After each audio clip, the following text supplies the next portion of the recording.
എടപ്പാളിൽ ലഹരി സംഘം വടിവാൾ കാണിച്ച് ഭീഷണിപ്പെടുത്തി ബൈക്കിൽ തട്ടിക്കൊണ്ടുപോയി യുവാവിനെ മർദ്ദിച്ചു. സംഭവത്തിൽ പ്രായപൂർത്തിയാവാത്ത ഒരാൾ ഉൾപ്പെടെ പൊന്നാനി സ്വദേശികളായ 3 പേർ പോലീസിന്റെ പിടിയിൽ. പൊന്നാനി സ്വദേശികളായ 17 വയസ്സുകാരനും 19 വയസ്സുകാരൻ മുബഷിറും 18 വയസ്സുകാരൻ മുഹമ്മദ് യാസിറുമാണ് പോലീസിന്റെ പിടിയിലായത്.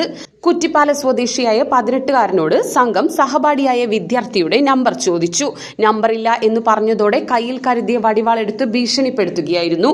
തുടർന്ന് ഓടി രക്ഷപ്പെട്ട വിദ്യാർത്ഥിയെ ബൈക്കിൽ പിന്തുടർന്നെത്തിയ സംഘം ബൈക്കിൽ കയറ്റി പൊന്നാനി ഭാഗത്തേക്ക് കൊണ്ടുപോവുകയായിരുന്നു.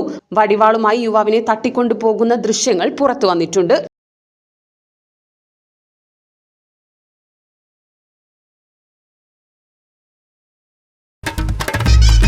ആഘോഷങ്ങൾ ഏതുമാവട്ടെ, നിങ്ങളുടെ മനസ്സിലുണ്ടോ? മാക്സിലുണ്ട്.